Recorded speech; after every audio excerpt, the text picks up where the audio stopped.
مصر کے اندر شرم الشیخ جو وہاں کا ایک شہر ہے، وہاں پر ایک بڑی کانفرنس ہوئی ہے۔ 50 ملکوں کے سربراہ جو ہیں وہ اس کانفرنس میں شریک ہوئے ہیں۔ سعودی عرب، بحرین، عراق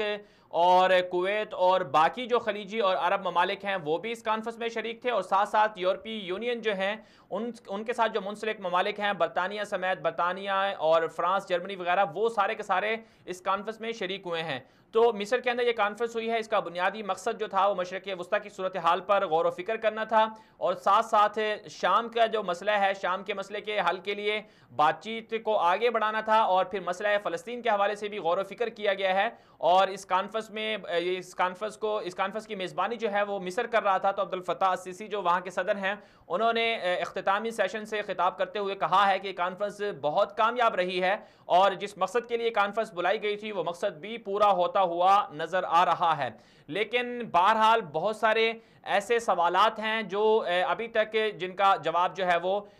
جو ابھی تک سامنے نہیں آیا، لیکن اس میں جو شاہ سلمان تھے سعودی عرب کے جو فرمانروا ہیں، ان کا یہ کہنا تھا کہ مسئلہ فلسطین کے حل کے لیے تمام عرب ممالک جو ہیں وہ متفق ہیں اور ایک پیج پر ہیں، ایک صفحے پر ہیں، مسئلہ فلسطین کے بارے میں کوئی سمجھوتا نہیں کیا جائے گا۔ اور پھر شاہ سلمان نے یہ بھی کہا کہ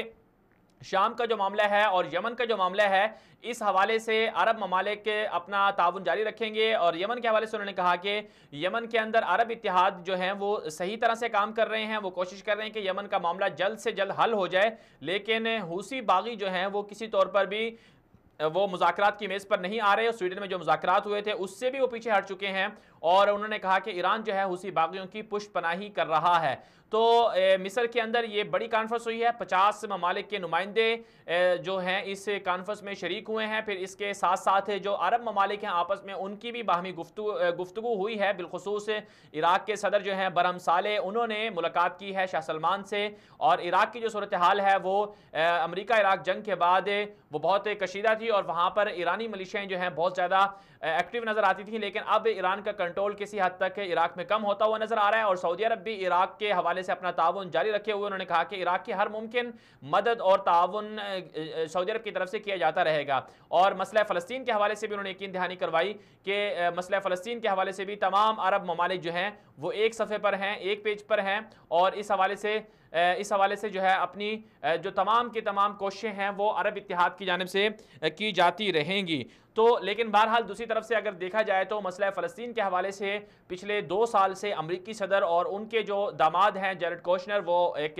صدی کی بڑی ڈیل کے نام سے ایک منصوبے پر عمل کر رہے ہیں، اور یہ منصوبہ یہ ہے کہ جو اسرائیل اور فلسطین دونوں جو ممالک ہیں، ان دونوں کے درمیان کوئی ایسا امن و سلامتی کا معاہدہ کر لیا جائے کہ جس سے مستقل طور پر دونوں ممالک کے درمیان امن و امان ہو جائے، اور جس طرح سے کشیدگی ہوتی ہے، آپس میں خانہ جنگی ہوتی ہے، جھڑپیں ہوتی ہیں، وہ ختم ہو جائیں۔ لیکن فلسطینی جو ہیں وہ کسی طور پر بھی صدی کی سب سے بڑی ڈیل کو ماننے اور قبول کرنے کے لیے تیار نہیں ہیں۔ اب اسرائیل کا مستقبل کیا ہوگا؟ اسرائیل میں انتخابات بھی ہو رہے ہیں، اسی سال انتخابات ہو رہے ہیں، اور جو اسرائیل کے صدر ہیں، اسرائیلی وزیر اعظم ہیں بنیامین نیتن یاہو، ان کی حکومت ختم ہونے جا رہی ہے، ان پر کرپشن کے الزامات بھی ہیں، اور ان کے بارے میں جو اپوزیشن جماعتیں ہیں وہ کہہ رہی ہیں کہ بنیامین نیتن یاہو جو ہے وہ اسرائیلی اسٹیٹ کو جو ہے وہ نقصان پہنچاتے رہے ہیں، ان کی حکومت ٹھیک نہیں رہی۔ لیکن صہیونی ریاست جو ہے اور صہیونی جو جماعتیں ہیں سیاسی، وہ ساری کی ساری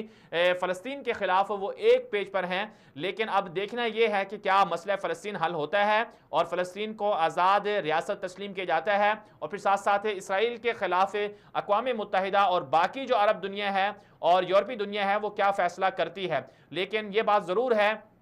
کہ بہت سے عرب ممالک کے اور بہت سے اسلامی ممالک جو ہیں پس پردہ کسی حد تک اسرائیل سے جو ہے اپنے تعلقات قائم کرنے کے حوالے سے غور و فکر کر رہے ہیں، جو ایک یقیناً جسے کہا جا سکتا ہے کہ ایک افسوسناک صورتحال